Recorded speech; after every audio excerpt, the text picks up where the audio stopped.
안녕하세요. 오늘도 사연살롱을 찾아주셔서 감사합니다. 열 손가락 깨물어 안 아픈 손가락 없듯이 다 똑같이 귀하디 귀한 자식들이죠. 하지만 살다 보니 그 손가락 중에서도 고통을 감수해가면서 잘라내야 하는 가슴 아픈 순간들이 생기더군요. 제 시리고 시린 가슴 아픈 이야기를 들려드릴게요. 저와 남편은 중매로 만나 결혼했지만 서로 생각하는 방식도 방향도 비슷해 큰 트러블 없이 남매 셋을 낳고 잘 살았어요. 기쁠 때는 함께 웃고 힘들 때는 또 서로 그 짐을 짊어지면서 평생 반려자로 다정히 지냈죠. 남편과 사이도 좋고 아이들도 다 잘 키웠는데 큰애가 중학교에 다닐 때 집안 경제 상황이 좀 안 좋았던 적이 한 번 있었어요. 작게나마 사업을 시작했던 남편이 위기를 맞으며 5 식구에게 위기가 닥쳤던 것이죠. 당시 제가 동네에서 소소하게 미용실을 운영하고 있었는데 한동안 그것이 저희 가족들의 수입원이었죠.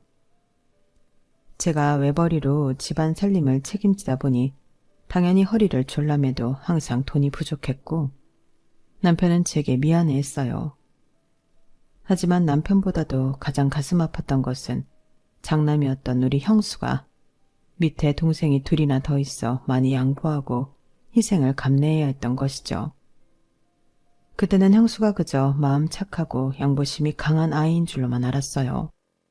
하지만 점점 커가고 집안 사정도 조금씩 나아지면서 그때 받지 못한 경제적 보상을 어떻게든 채우려는 욕심을 간혹 보이더군요. 둘째 아들과 셋째 딸과는 다르게 허세욕도 있는 편이었고요. 결과야 어떻든 큰아들이 그렇게 된 이후에는 저희 부부 책임이 컸으니 그 허전하고 부족한 마음을 채워주려 부단히 노력했어요. 다행히 남편은 7년 만에 다시 일어설 수 있었고 지금까지 직원 5명 정도 둔 작은 공장을 운영하고 있어요. 저도 아직 미용실을 하고 있고 다행히 남편 공장이 처음보다 계속 발전하는 추세다 보니 예전에 지었던 빚들이나 채무들을 다 정리한 상태이죠. 남편이 한번 바닥을 치긴 했지만 이렇게 빨리 재개했다는 사실에 너무나 감사했어요. 그 후로 아이들 모두 공부 열심히 하고 자기에게 맞는 직업들을 찾아 사회생활도 잘 꾸려나가고 있었죠. 그러다 홍기가 먼저 찬 큰아들 형수가 결혼할 여자가 있다면서 소개를 시켜줬어요. 저희 아이들 중 처음으로 결혼하는 것이기도 했고 저나 남편이나 큰아들에게 마음의 빚이 있는지라 할 수 있는 한 많은 지원을 해주고 싶었어요.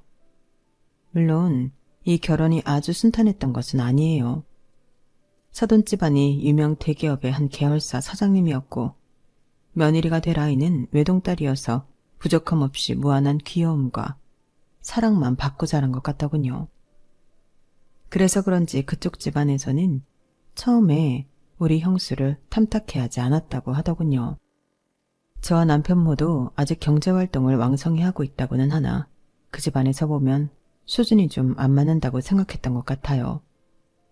그런 일 때문에 아들과 며느리는 연애 기간 중에도 자주 만났다 헤어졌다를 반복하는 것 같았어요. 그래도 다행히 사돈 쪽에서 형수를 사위 삼기로 하고 혼담에 오가게 되었죠. 자존심이 조금 상하기는 했지만 아들이 기가 죽을까 되도록 사돈집의 요구에 대부분 맞춰서 결혼 준비를 하려고 노력했죠. 본인들이 결혼하고도 몇 년은 신혼도 즐기고 작게 시작해도 된다 하여 저희 쪽에서 어렵게 3억 8천만 원을 들여 아담하지만 깨끗하고 괜찮은 빌라 전세 하나를 얻어주었어요. 형수야, 지아야, 비록 빌라이기는 해도 진짜 깨끗하고 교통도 나쁘지 않은 집이야. 사업까지 불렀었는데 2천만 원 깎았어. 우선 여기서 시작하고 나중에 여유가 되면 우리가 더 보태줄게. 알았지? 저는 그때 며느리의 얼굴이 왜 울상인지 몰랐어요. 알고 보니 그냥 저희 앞에서 말로만 괜찮다라고 한 것이더군요. 결혼식을 올리고 얼마 안 되어 먹을 반찬이 없을까 걱정돼 아이들 신혼집 근처에 가서 전화를 걸었어요. 형수야, 엄마 지금 너희 신혼집 근처인데 반찬만 잠깐 나와서 받아갈래? 신혼여행 갔다 오고 여기저기 인사하고 다니느라 집에서 뭐 해먹기 어려울 것 같아서 집 반찬 몇 개 해서 가져왔어. 지아도 집에 같이 있니? 엄마, 우리 집 근처라고? 어디? 니네 신혼집 근처라니까? B동. 지금 버스 정류장에 막 내렸어. 엄마, 그런 건 좀 미리 연락을 하고 오지. 너무 갑자기 찾아와서 그런가? 미안해. 이것만 잠깐 주고 갈 테니까 집 앞으로 나와줘. 아니, 그게 아니라 우리 신혼집 B동 아니거든. 그게 무슨 소리야? B동 하늘빌라잖아. 엄마 맞게 왔는데? 있잖아. 사실은 그 빌라 계약 파기하고 우리 다른 데로 이사 왔어. 뭐? 이사? 어디로? 여기 H동이야. H동? 계약을 취소하고 H동에서 지금 산다고? 지아가 사실 엄마랑 아빠 앞에서는 말 못했는데 한 번도 엘리베이터 없는 빌라에서 살아본 적이 없어가지고 2층인데 엘리베이터가 있어야 돼? 그냥 지아는 여태껏 계속 쭉 고층 아파트에서만 살아서 빌라 사는 게 너무 힘들 것 같다고 그러더라고. 그럼 진작 말을 하지. 지아도 나름 엄마랑 아빠 눈치 본 거지. 그 빌라 계약하고 온 날 엄청 울더라고. 그 정도로 싫어했구나.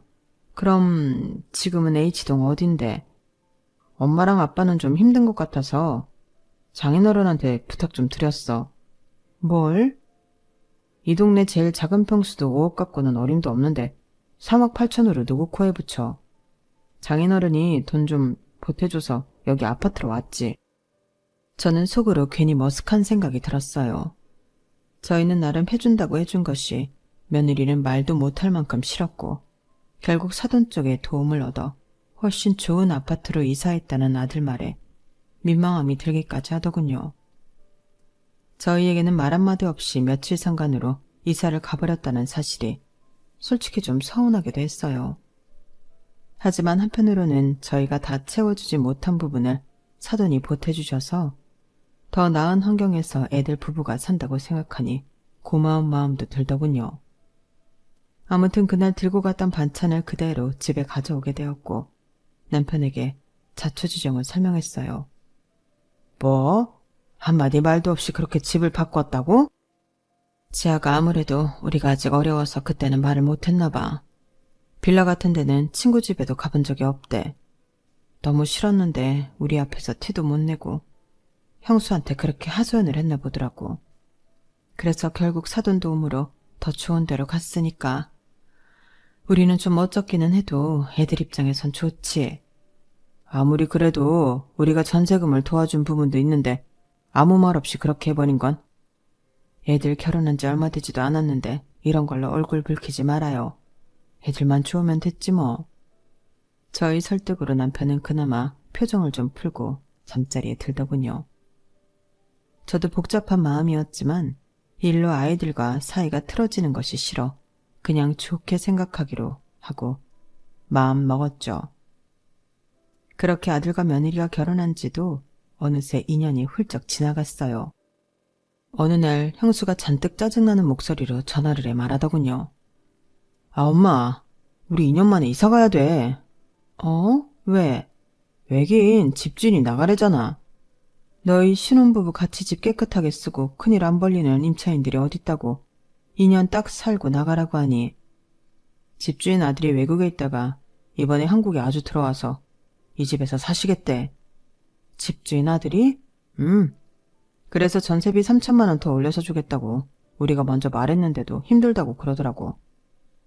아들이 들어와서 살겠다는데 뭐 할 말 없지. 그래서 이번에는 어느 쪽에 집 구하려고 K동 쪽으로 알아보고 있어. K동? 거기는 지금 사는 데보다도 더 비싼 동네잖아. 거기는 전세 얼마 달라는데.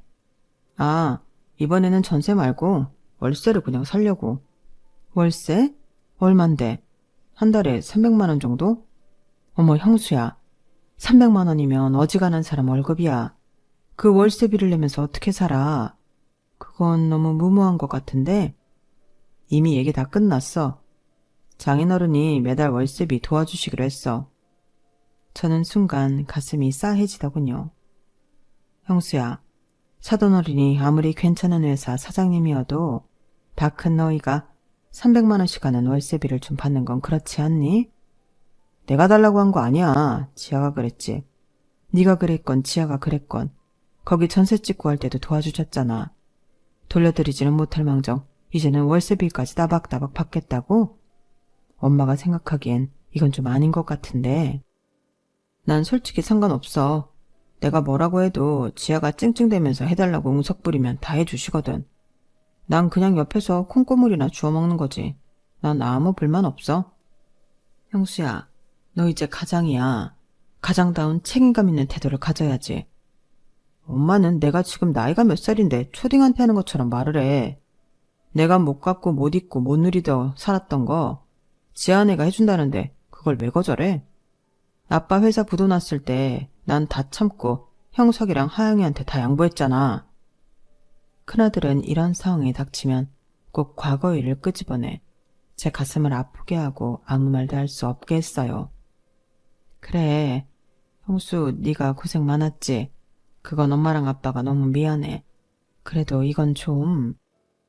엄마한테 돈 달라는 거 아니니까 걱정 마. 지난번에 말없이 빌라에서 아파트로 간 거 좀 걸려서 이번에는 미리 말하는 거야. 이미 우리 다 정했고 장인 어른이랑도 다 얘기된 거야. 그냥 엄마는 그렇게 알고 있으면 돼. 저는 처음으로 무력감을 느꼈어요.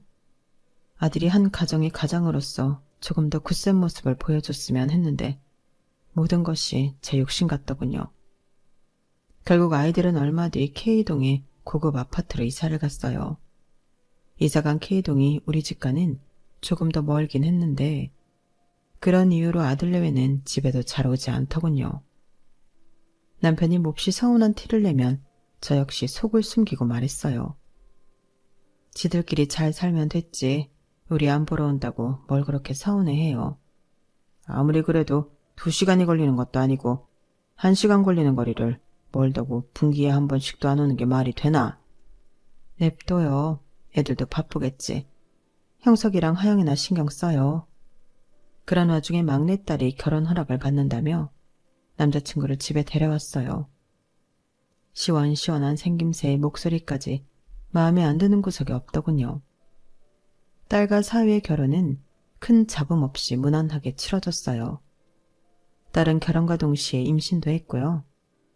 저희 집에는 이제 저와 남편, 둘째 아들만 남게 되었죠. 둘째 아들도 얼른 짝을 찾아갔으면 좋겠는데 아직 결혼 생각이 전혀 없다고 손사래를 치더군요. 나까지 장가가면 엄마랑 아빠 쓸쓸해서 어떡해. 네가 장가가서 예쁜 며느리 귀여운 손주 안겨준 게 효도야. 쓸쓸은 무슨. 엄마랑 아빠랑 둘이 얼마나 재미지게 잘 지내는데. 손주는 큰형이랑 하영이가 안겨드릴 테니 제 자식까지는 기대하지 마십시오. 이 녀석이. 이렇게 5식구에서 어느덧 조촐한 3식구가 되었죠. 결혼한 딸아이는 하루가 멀다 하고 전화도 하고 집으로 찾아와 얼굴을 비췄지만 큰아들 내외는 역시나 한 달에 한 번 목소리를 듣는 것도 힘들었어요. 어느 날 만삭인 딸애가 휴대폰을 뒤적이더니 제게 말하더군요. 큰오빠네 해외여행 갔다 왔나 봐. 해외여행? 그런 말 없었는데. 이것 봐, 카톡 프로필 사진 다 바뀌어 있잖아. 와, 이게 어디야? 엄청 삐까뻔쩍한 데 갔다 왔나 본데? 딸애가 보여주는 형수의 카톡 사진은 화려하고 따스한 햇살이 감도는 멋진 풀빌라 수영장에서 며느리와 다정하게 찍은 사진이더군요. 그리고 저는 알게 되었어요. 배경사진에는 며느리 말고도 사돈댁들과 휴양지로 보이는 곳에서 다정하게 찍어 올라왔더군요. 와, 큰오빠 언니네 식구들이랑 갔나봐. 엄마한테도 말 안 했어? 통 연락이 없어서 계속 바쁜 줄 알았어. 바빠도 전화는 할 수 있지. 장인장모 모시고 갔나 본데. 큰오빠 너무한다. 엄마랑 아빠도 모시고 한번 다녀오지. 오빠가 사돈댁에 예쁨 받은 짓 잘한 거지. 새언니는 엄마랑 아빠한테 예쁜 짓 잘 못하잖아. 그건 그냥 개인 특성인 거고. 솔직히 오빠랑 새언니 이 집에는 너무 무심해. 결혼할 때 사돈 도움을 많이 받았잖아. 엄마랑 아빠도 3억 8천 마련해서 보냈잖아. 뭐 웬몸으로 보냈어? 아니잖아. 이런 거 보면 큰오빠 좀 입상이야. 예전에 의논 한마디 없이 지네끼리 이사가고 통보한 것도 마음에 안 들고 연락도 잘 안 하고 진짜 별로야. 다 사는 방식이 다른 거지. 오빠도 이제 가장이야. 형수만의 방식이 있는 거지. 엄마는 큰오빠 너무 감싸지 마. 예전에 우리 집 어려울 때 오빠가 다 희생했다고 생각해서 그렇게 그냥 다 이해해주는 거지. 아니야. 그건 큰오빠 착각이야. 알게 모르게 둘째 오빠랑 내 것도 많이 뺏어갔어. 엄마 아빠 앞에서만 닭똥 같은 눈물 뚝뚝 흘리면서 자기가 다 양보한 것처럼 연기했었지.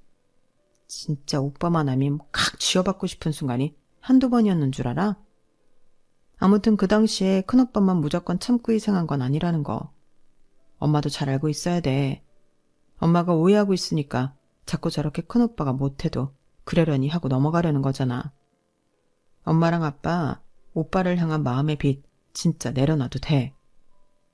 막내딸은 아이를 갖고 나서 제 마음을 가장 잘 알아주는 좋은 친구가 되어 있었어요. 이런 막내가 있다는 것 자체에 감사한 마음이 저절로 들더군요. 사실 형수의 카톡 프로필과 배경사진을 봤을 때 저도 움찔하긴 했었어요. 저희 부부와는 외식도 안 하는 아들 내외가 사돈댁과는 해외여행을 갔다는 것이 내심 마음에 서운함으로 자리 잡더군요. 그러다 얼마 후 큰애들로부터 또 다른 소식이 전해져 왔어요. 뭐라고? 또 이사를 가야 된다고? 거기 들어간 지 1년 정도밖에 안 됐잖아. 다른 게 아니라 지아가 이번에 직종을 아예 바꾸고 싶대. 새로 배우고 하려면 지금 사는 집에서 왔다 갔다 하긴 너무 멀어서 어쩔 수 없이 이사 가야 돼. 그런데 이사 가면 형수 너도 회사랑 멀어지잖아. 너도 힘들어지는 건데 중간 합의점을 찾는 게 좋지 않겠니? 아, 나 회사 그만뒀어. 뭐? 언제? 갑자기 왜? 갑자기는 아니고 몇 달 됐어. 나 지금 회사 안 다녀서 그냥 지아가 다니기 좋은 데로만 가면 돼. 왜 잘 다니던 회사를 그만둔 거야? 어? 지난번에 장인어른 장모님 지아랑 사이판 여행 갔다 왔거든. 그때 장인어른이랑 저녁에 둘이 술 한잔 하는데 조심스럽게 말하시더라고. 지금 회사 대를 이어서 잘 꾸려갔으면 좋겠는데 자식이 딸인 지아 하나밖에 없기도 하고 지아가 회사 경영 이런데 전혀 관심이 없거든. 그래서 사위인 내가 나중에 맡아줬으면 하시는 눈치더라고. 나야 뭐 거절할 이유가 뭐가 있어. 완전 땡큐지. 사장 소리 들으면서 떵떵거릴 수 있는데. 아무리 그래도 지금 당장 너한테 사장 자리를 주시겠다는 건 아니잖아. 뭘 그렇게 성급하게 회사를 그만뒀어. 엄마, 언제든 물탈 준비를 하고 있어야지. 내가 미리 경영 공부도 하고 준비 태세를 갖춰놔야 아무 때나 갑자기 날 부르셔도 얼른 뛰어가서 자리를 잡지. 바로 사장 자리 앉으면 좋지만 아직 장인어른 창창하시고 하니까 뭐 밑에 본부장, 부사장 이런 것부터 맡겨주지 않으시겠어? 그때 돼서 나 회사 퇴사하고 뭐 공부하고 하면 늦잖아. 그러니까 미리 하는 거지. 본부장, 부사장 자리부터 주신대? 사돈이 그렇게 말을 하셨어? 아니, 직접 그렇게 말은 안 하셔도 눈치 딱 보면 알지. 밑에 자리부터 교육시켜서 나중에 장인어른 퇴직하시면 그 자리에 날 딱 앉히시겠다 이거지. 눈빛만 봐도 무슨 말씀 하시려는지 뭘 원하시는지 내가 딱 알지. 약속받지도 못한 걸 왜 혼자 생각하고 그래. 약속 받은 거나 다름없다니까. 누가 봐도 수순이 그렇잖아. 외동딸만 있는 사장이 능력 있는 사위에게 자리 물려주는 거. 약속이 뭔 소용이야 가족끼리. 가족 경영하는 거지 뭐. 저는 형수가 점점 더 많이 달라지고 있다는 느낌이 들었어요. 성공을 향한 야망이나 허세는 좀 있긴 했지만 이 정도로 허황된 꿈을 꾸는 아이는 아니었거든요. 절로 한숨이 나왔죠. 왜 형수가 계속 저렇게 변하는지 걱정도 되었고요. 이제 제 품을 떠난 자식이라 사사건건 간섭할 수도 없고 간섭을 한다 해도 바뀔 마음이 전혀 없어 보이더군요. 형수의 소식을 남편과 나누었더니 남편 역시 한숨을 크게 쉬더군요. 그럼 지금 그 집 월세도 사돈댁이 책임지고 있고 지아가 새로 뭘 시작한다는데 그거 자리 잡을 때까지도 도움을 주셔야 하는 상황이고 형수까지 왜 아무 계획 없이 퇴사까지 해서 아휴, 도무지원 요즘 애들이 무슨 생각을 하는지 알 수가 있어야 말이지. 사돈댁이 아무리 돈이 많고 잘 산다고 해도 다 커서 결혼한 애들을 지금까지 감당하신다는 게 우리도 면목 없기도 하고 참 기분이 좀 그래요. 뭐 다른 연락은 없었고? 네, 그 월세집에서 나와서 지아가 원하는 쪽으로 이사한다는 것도 오늘 형수한테 처음 들었고 직종을 바꾼다는데 뭘 하려는 건지도 모르겠고 한숨이 절로 나오더라고요. 형수 이놈의 자식은 타들어가는 부모 마음을 알기나 하나. 간만에 전화해서 한다는 소리가 뭐 거의 다 통보식이니 진짜 마음에 안 들어. 남편 역시 아들 내외를 생각하며 혀를 끌끌 차더군요. 그날 이후 남편과 저는 며칠 동안 긴 의논을 했어요. 그리고 굉장히 어려운 결정을 내리기로 했죠. 저희는 함께 사는 둘째 아들 형석이에게 먼저 말을 꺼내고 이해를 구해야겠다 싶었어요. 형석아, 얘기 좀 할까? 무슨 일 있어? 다른 게 아니고 큰형이 지금 사는 집에서 나와서 또 이사를 해야 한대. 또? 왜? 지아가 직종을 바꾸려고 하는데 그걸 시작하는 곳이 지금 집이랑 먼가 봐. 그래서 좀 가까운 쪽으로 옮기는 게 좋겠다 그러더라고. 형 회사는? 그만뒀대. 나중에 사돈어른 뒤를 이어 경영을 배워놔야겠다고. 형수형, 허영심이 아주 단단히 들었네. 자기 지금 하는 일이나 열심히 하지. 뭐 거기까지 욕심을 낸대. 훅혀 정말. 형수도 다 생각이 있고 계획이 있으니까 그런 결정을 했겠지. 생각은 무슨, 마음에 안 들어 하여간. 이상하게 둘째 아들 역시 막내딸처럼 큰아들을 좋게 생각하고 있지는 않더군요. 난 그 형수도 마음에 안 들어. 부잣집의 외동딸로 태어나서 아주 공주대접이 익숙하지. 시어머니 시아버지 명절이라고 오기를 하나 와도 앉아서 챙겨주는 밥 다 먹고 과일도 깎아주는 거나 다 받아먹기나 하고. 형도 그런 형수한테 한마디 할 법한데 아주 둘 다 똑같이 그러고 있더만. 형도 그 집 사위 되더니 자기가 무슨 왕자라도 된 것 마냥 굴어. 형도 완전히 변했어. 어쩌다 형제 사이가 이렇게까지 됐는지 듣는 내내 마음이 무겁고 뻐근했어요. 어쨌든 원래 5이서 살던 이 집에 형이랑 하영이도 나가고 우리 셋밖에 없잖니. 그래서 집을 좀 좁혀서 갈까 하는데 방도 저렇게 많이 필요 없고 해서. 그래서 남는 돈 형 주려고? 형수랑 지아도 이제 슬슬 아기 가져야 할 텐데 언제까지 저렇게 자가 못 정하고 떠돌아다녀야겠어. 형수네 집 부자잖아. 거기서 해주면 되지. 이미 그쪽도 많이 받았어. 엄마랑 아빠도 염치가 있지. 이번에는 우리가 도와주는 게 맞아. 그리고 형석이 너도 지금 말이야 그렇지만 언젠가 결혼해서 출가할 수도 있잖아. 그럼 이 큰 집에 엄마랑 아빠 진짜 쓸쓸해서 못 살아. 상황이 이렇게 된 김에 큰형 좀 도와주자. 난 진짜 결혼 안 한다니까. 아유, 나중에 후회할 소리 그렇게 단호하게 하지 마셔요, 아드님. 아무튼 지금은 이렇게라도 형 도와줘야 엄마랑 아빠가 진짜 후회 안 할 것 같아. 엄마랑 아빠가 그렇게까지 해서 도와준다고 형이 고마워할 것 같아? 첫 신혼집 해준 것도 싫다고 저쪽 집 돈 보태서 말도 없이 홀라당 이상한 형인데? 이번에 마지막으로 도와줘야 엄마 아빠의 마음이 편할 것 같아. 내가 뭐 이 집 살 때 기여한 것도 없으니 딱히 할 말은 없지만 그래도 좀 그래. 알았어. 우리 형석이한테도 엄마랑 아빠가 미안하지. 그래도 혹시 몰라서 네 결혼 자금은 따로 빼뒀으니까 걱정 마. 엄마, 나 진짜 결혼 안 해. 에휴, 퍽이나? 그렇게 우리는 중대한 결정을 내렸어요. 사실 저희 집은 좀 오래되긴 했지만 평수도 넓고 주변 인프라가 워낙 잘 되어 있어서 언제부터인가 계속해서 집값이 꾸준히 오르더군요. 새로 짓는 요즘 집처럼 순살 아파트인지 아닌지 걱정할 필요도 없고 인테리어만 싹 바꾸면 최신 아파트보다 더 좋아 보이는 집도 많더군요. 저희 부부는 부동산의 시세를 알아보기 시작했어요. 지금 사시는 곳이 다른 단지보다 평수도 크고 잘 빠져서 지금 파셔도 좋기 17억은 받으실 수 있을 겁니다. 정말요? 생각보다 많네요. 솔직히 팔기는 아까운 집인데 정말 파실 건가요? 네, 저희 식구 수에 비해 이 집이 이제는 너무 커서요.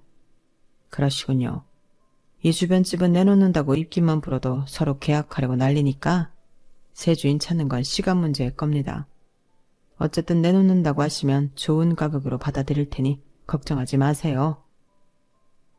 생각보다 큰 액수에 저희 부부는 기분이 좋았어요. 이 집을 팔고 남편과 제가 모은 돈을 합치면 20억 정도는 아들네에게 줄 수 있을 것 같더군요. 저는 기쁜 마음으로 형수에게 전화를 걸었어요. 형수야, 혹시 주말에 시간 되니? 지아랑 같이 집에 좀 올래? 이번 주말에 장인어른이랑 낚시 가기로 해서 다음 주에 시간 되면 갈게. 그렇구나. 중요한 말할 것이 있어서 그러니까 꼭 시간 내서 와. 내가 다시 연락할게요. 몇 주 만에 어렵게 아들 내외를 저희 집에서 만나게 되었어요. 너무 오랜만에 만나 반갑다기보다 약간 거리감이 느껴질 정도더군요. 형수야, 지아야, 여기 앉아봐. 할 말이 있어. 우리 이따 심야 영화 예매해놨거든? 무슨 일인지는 몰라도 빨리 얘기해줘, 엄마. 다른 게 아니라 형수 너도 막내 하영이도 다 결혼하고 이 집에 없잖니. 형석이도 지금은 저렇게 결혼 안 한다 하지만 사실 언제 어디서 제 짝을 만나게 될지 아무도 모르는 일이고, 그래서 지금 이 집이 너무 크게 느껴져. 엄마랑 아빠 그리고 형석이 세 식구가 집을 좀 좁혀서 이사를 갈까 해. 이 집을 팔고. 그런데 몇몇 부동산을 가서 알아보니까 이 집이 지금 팔아도 17억은 좋게 받는다고 하더라고. 되게 많이 쳐주는 것 같았어. 거기에 엄마 아빠 저금해놓은 거 보태면 20억 정도 될 것 같거든? 그래서 집 한 돈을 너희한테 주면 어떨까 하고. 요번에 너희 또 이사가게 생겼잖아. 계속 전세랑 월세 살면서 떠다니지 말고 아예 그 돈으로 너희 차가를 사면 어떨까? 한 곳에 정착하면 이제 일을 바꾸거나 하는 것도 좀 더 신중해질 테고 사는 곳에 애착도 더 생길 테니까. 그리고 너희 아이 낳으면 더 정신없어질 텐데 미리 딱 자리 잡는 것도 나쁘지 않을 것 같아서. 어때? 이 집을? 큰아빠가 세 식구 딸게 딱 좋은 집 하나를 갖고 계시거든. 위치도 나쁘지 않고 그거를 우리가 가서 살고 이 집은 처분해서 너희 도와줄까 해서. 그동안 사돈 어른들이 너무 많이 도와주셔서 우리도 도리를 좀 해야 될 것 같아. 지아 의견은 어떠니? 네. 저는 괜찮을 것 같기도 한데 어머님 아버님이 이사하시는 것도 번거로울 것 같고 여기서 워낙 오래 사셨으니까 정 들었잖아요. 그런데 저희 때문에 파시는 건 좀 그렇지 않을까 싶어서요. 며느리는 저희의 호의에 난색을 표하며 말하더군요. 사실 당연히 감사하다는 인사를 받을 줄 알았는데 그런 답을 듣게 되어 저도 적잖이 놀랐어요. 그래도 며느리가 예의상 거절을 한 건 아닐까 싶었죠. 우리 걱정은 하지 마. 이 집 처분하고 너희 줘도 우리 세 식구 사는 건 전혀 문제 없어. 집값도 생각보다 훨씬 많이 올랐고 아빠도 요즘 공장 일이 두세 배는 더 바빠졌거든.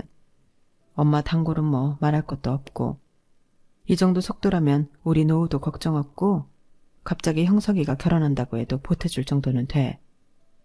며느리는 계속해서 곁눈질로 형수에게 눈치를 주고 있었고 아들 역시 머리를 극적이며 할 말을 뜸들이더군요. 엄마 아빠 1년에 매출이 얼마나 되지? 한 6억 정도?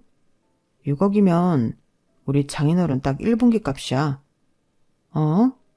지아네 부모님은 잠깐 도와달라고 해도 20억이 아니라 40억, 50억도 그냥 도와주실 수가 있다고. 그러니까 우리한테 줄 생각하지 말고 그냥 엄마 아빠 써.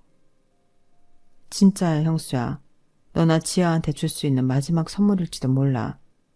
우리 형수 너무 잘 커져서 집 힘들 때도 동생들 잘 케어해주고 엇나가지 않게 잘 커줬잖아. 그것만 생각해도 너희한테 20억 주는 거 하나도 아깝지 않아. 아니 엄마 그게 아니라 그렇게 20억으로 생색내지 않아도 된다고. 지아내는 살던 집 팔고 다른 돈 보태서 그럴 필요가 없다고. 그냥 깔끔하게 20억 주고 끝. 이렇다고. 알겠어? 생색? 형수 네 눈에는 지금 엄마 아빠가 생색내는 것 같아? 생색이지 뭐. 기부도 아니면서 뭐가 이렇게 설명이 길어. 우리 영화 늦게. 형수야, 엄마의 뜻을 네가 잘못 받아들인 것 같은데, 엄마도 내 뜻을 잘못 받아들인 것 같은데, 엄마랑 아빠가 이 집 팔고 어쩌고 저쩌고 구구절절하게 안 해도 된다고. 지안의 부모님은 그냥 군말 없이 한 방에 딱 해결해 주신다니까. 그건 사돈댁 느껴인기가 그런 거고, 이거는 엄마랑 아빠가 너희 도와주고 싶은 마음에서 말한 거야. 그러니까 안 도와줘도 된다고요. 그 돈 필요 없으니까 엄마 아빠 만난 거 많이 사 잡수시라고요. 아들의 비아냥거리는 말투에 저는 몹시 당황했고, 며느리는 뭐가 웃긴지 옆에서 희죽거리며 웃더군요. 아들에게 이런 소리나 들으려고 했던 말은 아닌데 너무 어이가 없고 분하기까지 했어요. 형수야, 너희한테 그 돈을 준다고 해서 우리는 생색 낼 생각 추워도 없었고 뭐 바라는 것도 없었어. 왜 엄마랑 아빠의 말을 왜곡해서 받아들이니? 그냥 우리끼리 알아서 잘 산다니까. 그만 간섭하고 냅두세요, 우리. 너희 자식, 다시 한번 말해봐. 뭐가 어쩌고 저째? 옆에서 고개를 숙이고 모든 대화를 듣고만 있던 남편의 얼굴이 울그락불그락하며 큰 소리가 나기 시작했어요. 지안의 부자인 거 땅이 알고 하늘도 다 알지. 그런데 엄마랑 내가 너희한테 마음이 쓰여서 좀 도와주고 싶다는 건데 거기서 생색이라는 말이 왜 나오고 사돈댁이랑 왜 비교하는 말들을 하니? 우리가 그렇게도 우습게 보이니? 네 엄마가 이 일로 며칠 밤을 잠도 못 자고 고민하더라. 형수 너한테 마음의 채무가 너무 깊다면서. 그런 네 엄마 마음도 모르고 너는 뭐가 잘났다고 그렇게 막말을 하는 거니? 지아 너도 참 그래. 너 여기 시댁 거의 1년 만에 오는 것 아니니? 그런데 빈손으로 와서 식탁에 앉아서 밥 먹고 다 먹은 밥그릇이랑 젓가락도 그대로 두고 나오더구나. 형수, 엄마가 커피 타줄까 물어보는데도 넌 스타벅스 것만 마셔서 아무거나 못 마신다고 하질 않나. 복숭아 잘라줬는데도 색깔이 이상하다고 포크로 휘적대기만 하질 않나. 내가 옆에서 보고 참다 한마디 하는 거다. 며느리는 남편의 꾸지람에 금세 눈이 시뻘개져서는 닭똥 같은 눈물을 뚝뚝 흘리더군요. 아빠, 왜 지아한테 뭐라고 그러세요? 아들은 며느리를 두둔하며 남편에게 대들더군요. 뭐? 형수 너도 진짜 적당히 해라. 지안의 집 돈이 그렇게 좋으면 그 집 머슴으로 들어가 살아라. 그 말에 빈정이 상한 아들 역시 며느리의 손을 잡아채고는 인사도 없이 밖으로 나가버리더군요. 쾅 닫힌 문 쪽을 바라보며 저와 남편은 거의 넋이 나가 있었어요. 좋은 소식을 전하려고 아들 내외를 불렀는데 오히려 다툼이 일어나는 역효과를 보게 된 거죠. 어안이 벙벙했어요. 여보, 됐어. 저런 녀석한테 무슨 아파트고 돈이야? 없던 일로 해. 남편 역시 화가 잔뜩 나 방으로 들어가 버렸어요.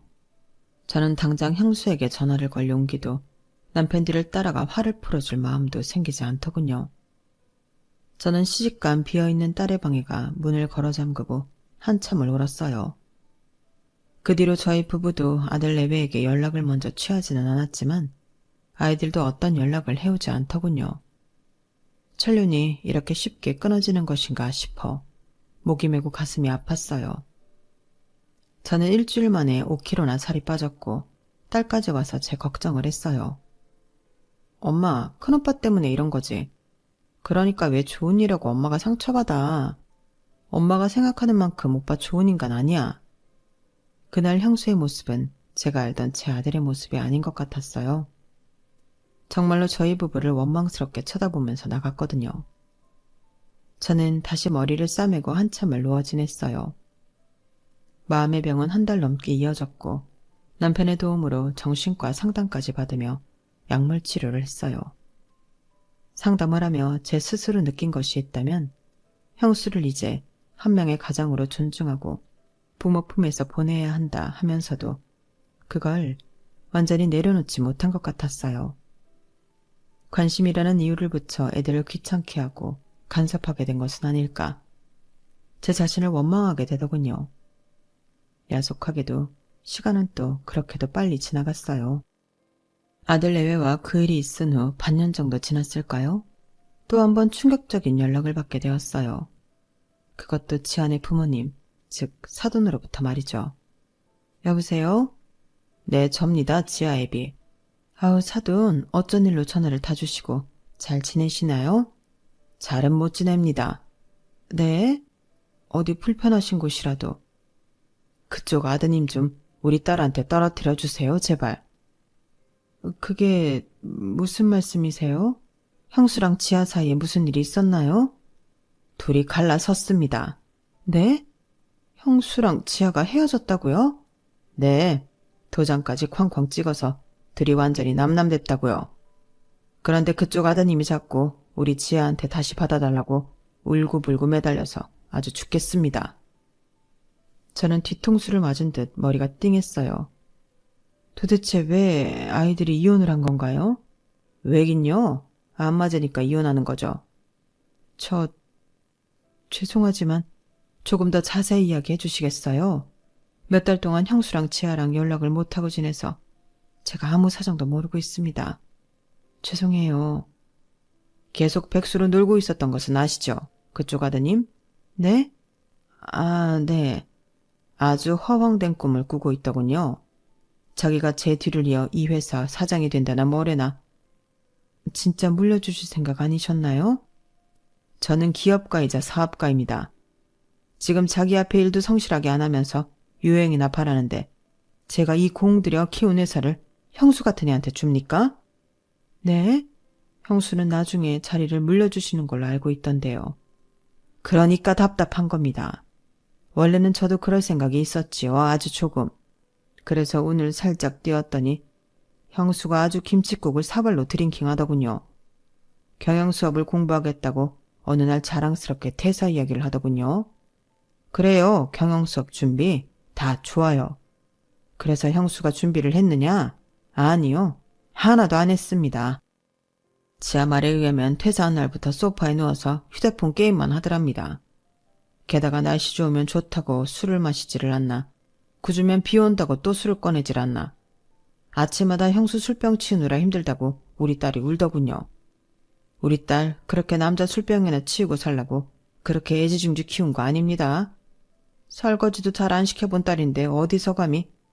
그게 잠깐도 아니고 백수 생활하는 시간도 계속 늘어나더군요. 그러는 와중에도 나중에 제 회사를 어떻게 운영해서 뭐 어떻게 하겠다라는 개똥 같은 소리를 계속 주절거리더랍니다. 착한 제 딸이 우죽지겨우면 형수한테 그만하라고 소리를 질렀겠어요? 땀과 노력 없이 기회만 포착해 권세를 누리려는 사람, 저는 옆에 두고 싶지 않습니다. 제 딸 옆에는 더더욱 두고 싶지 않고요. 그래서 제가 이혼시켰습니다. 수화기 너머로 들려오는 이야기들이 모두 소설 같았어요. 들을수록 눈물만 나 숨이 잘 쉬어지지 않았어요. 제 아버님과 어영부영 통화를 마치고 한참을 땅을 치며 울었어요. 어디서부터 잘못된 것인지 도무지 알 수가 없더군요.